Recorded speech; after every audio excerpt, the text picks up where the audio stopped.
نسينا وبعد ما عرفنا شو اللي بيش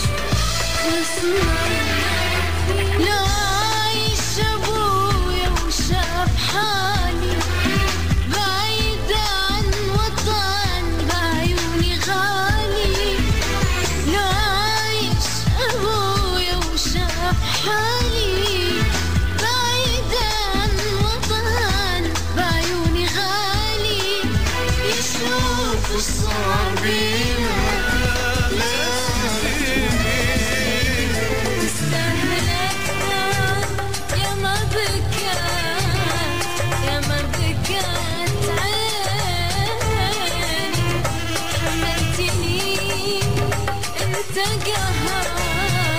اليوم تجافيني تستاهلك يا ما بكت وما بكت يا أهلنا صرنا لهم أحلى غنوة جبرانا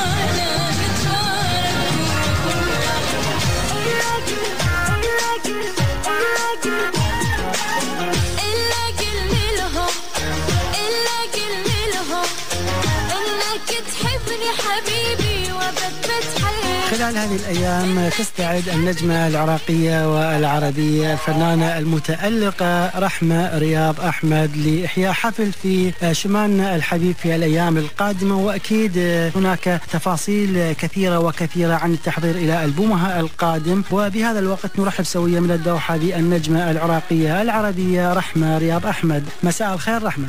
مساء النور أستاذ رياض. الله يخليك، شلون صحة؟ وعلى كل جمهورك اللي قاعد يسمعنا. اتمنى باكر راح يكون اكو حضور قوي ان شاء الله. اتمنى هي الحفله حتكون يوم 28 يوم الاربعاء في شمال العراق واربيل طبعا، وهي احتفالات بنوروز، وهاي حتكون المره الثانيه اللي حفله باربيل. نعم، إذن رحمة بالتأكيد كل مكان أو كل حفلة لها يعني الأغنيات الخاصة بها. مثلا في الجالية العربية أو الجالية العراقية العربية أكو غناء خاص، لكن في شمالنا الحبيب إن شاء الله عندما تكونين موجودة بإذن الله تعالى، وأكيد هناك منهاج خاص يعني من الأغنيات من القديم والجديد. فخلينا نعرف بعض التفاصيل عن منهاج الحفلة أو ما تقدمينه خلال الحفلة في الشمال. طبعا انت ما صبرت انه كل مكان له يعني كل دوله لها اغانيها الخاصه، ممكن تغني لهم عربي او خليجي او هذا. طبعا بالعراق وبأربيل راح تكون اغاني حصريه عراقيه اللي هي اغاني اكيد دوازي او كم اغنيه اللي هي، واكيد اغاني قديمه من التراث العراقي.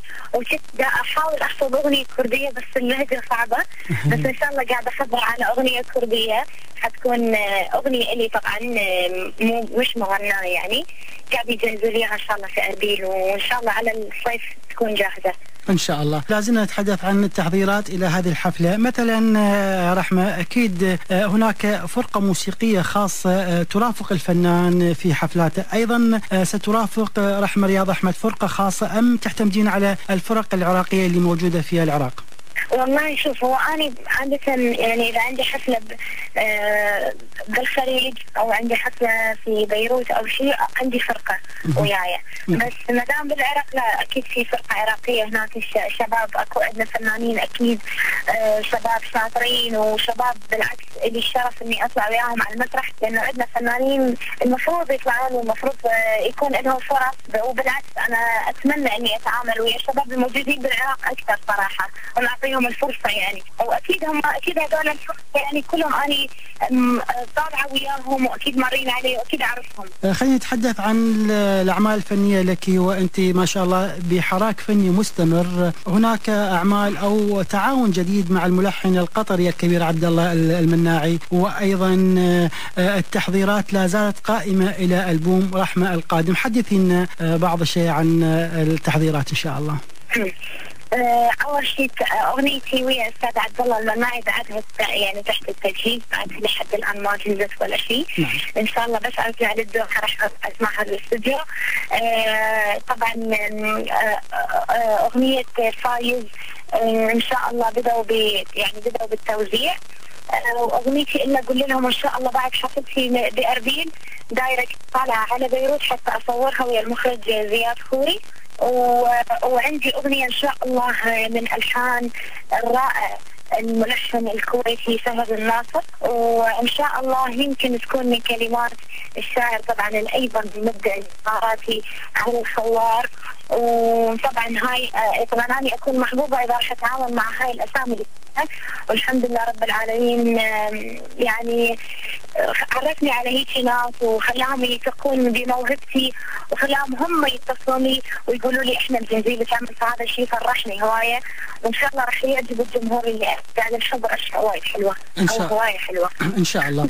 اللكنه الخليجيه شويه طاغيه لتواجدك في قطر. طيب رحمه، نقول هذه الايام طولتي في الدوحه يعني، وانت ما اعرف انه في بيروت والدوحه يعني، ما اعرف هل الاقامه راح تكون يعني مستمره في قطر ولا من اجل التحضير؟ والله شوف يا استاذ رياض، هو انا بالدوحه طبعا لانه قلت لك عندي عمل هنا، فانا حاليا مستقره بالدوحه لحد ما يخلص شغلي بالدوحه. ومنها حتى في الالبوم لان تعرف الدوحه هي يعني صارت مقر لكثير فنانين ولا موسيقيين كبار، فهي يعني غير طبعا عن الامارات. فانا بالعكس يعني شرفني اني اشتغل البومي بالدوحه، ولانهم صراحه ناس طيبين ويحبون الفن ويحبون المواهب الجديده وهم داعمين للمواهب الجديده. وتعرف انت يعني هو العمل العراقي او العمل الخليجي هو يشبه يعني نفس تقريبا نفس الايقاعات، نفس اللهجه، في فرق شيء قوي. وعندنا احنا هنا شباب عراقيين، شباب عراقيين يعزفون، وعندنا هواي فنانين يعني شاطرين هنا بالدوحه، فكذا حيكون الالبوم بالدوحه. على ذكر البرامج والمواهب رحمه، اكيد لا يخفى على الجميع البرنامج الشهير أرب آيدل اللي انتهى وتوجت النجمه كارمن سليمان. فهل عندما شاهدت هذا البرنامج يصير فلاش باك او استرجاع بالذاكره الى برنامج ستار اكاديمي، وحضرتك يعني قدمت قبل ستار اكاديمي في العراق والجمهور عرفك من خلال ديو مع الفنان هيثم يوسف، ونقول الامور ماشيه، لكن هذا البرنامج اكيد يضاف خبره وثقافه الى كل فنان في بدايه مشواره الفني. فنقدر نسمع وجهه نظرك بما شاهدتي من برنامج، كانت لك متابعه الى برنامج أرب آيدل او لك وجهه نظر خاصه بما انه خضتي تجربه لكن ببرنامج اخر؟ اول شيء طبعا هو من اروع البرامج اللي طبعا شاهدتها، وبرنامج ناجح. وطبعا ابارك لكل المشتركين اللي شاركوا في أرب آيدل، واكيد ابارك لدنيا ولا كارمن. وطبعا مش مهم مين ياخذ اللقب، المهم مين يستمر بعد البرنامج، لانه كل ممكن نطلع بالبرنامج وانا اخذ الاولى وبعدين ما اسوي شيء. المهم انت تستمر بالنهايه. وحتى في مشتركين طلعوا من اوائل البرنامج ممكن هم ينجحون واللي يوصلون للفاينل ما يسوون شيء. فاللقب مش مهم انا بالنسبه لي، اللقب هو بس يمكن تقدر تقول هو تسميه. واعتقد كل اللي شاركوا في أرب آيدل كلهم اصوات رائعه والكل يستحق انه ياخذ اللقب. ثاني شيء طبعا انا كنت متابعه للبرنامج باستمرار كل اسبوع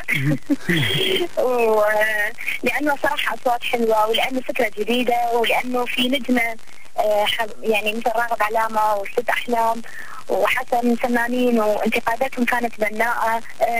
فبالعكس يعني كان برنامج رائع. واكيد ترجع لي الذاكره انه البارحه كنت قاعده اقول لهم انه انا حاسه بدنيا وحاسه بكارمن وحاسه بالمشتركين لما يكونوا بمرحله الخطر شنو احساسهم من جوا. يعني يكون يعني لا تعرف لا انت خايف ولا انت فرحان او انت تريد تبكي او انت يعني شعور ضايع، تفرح او شك راح تزعل. فبالعكس برنامج حلو واكيد ابارك للكل وبس. شنو كان توقعك؟ يعني كنت تتوقعينه كارمن مثلا او دنيا بطمه ولا غيرها يعني تاخذ اللقب، يعني بتوقعاتك الشخصيه؟ ايه اول شيء انا صراحه توقعت هم حيكونون ثلاثه بالفاينل، يعني انا ما توقعت شخص واحد. نعم. شخصين. توقعت انه يكون يوسف اللي هو المشترك الاردني. نعم. ودنيا وكارمن. بس كنت متوقعه اللقب حيكون لكارمن او لدنيا، يعني كنت ضايعه بين الاثنين لاخر لحظه. مشت يعني كنت اقول الاثنين يستاهلون والاثنين يستحقون ياخذون اللقب، فمشت يعني متوقعه واحده منهم يعني واحده اكثر من الثانيه. الاثنين كانوا يعني ببالي انه اذا دنيا اخذت فهي دنيا تستاهل، واذا كارمن فهي تستاهل، فالاثنين كنت متوقعه كلهم ان ياخذون اللقب، وان شاء الله الاثنين راح يستمرون يعني اكيد، لانه الاثنين اصوات مختلفه واصواتهم حلوه وبالعكس برنامج كان رائع وحلو تتفرج على برنامج جديد يرجع لي شبيه لسوبر ستار الخاص بس بالغناء. ستار اكاديمي طبعا شامل كل شيء، التمثيل والرقص والغناء وكل شيء. ستار اكاديمي مختلف كل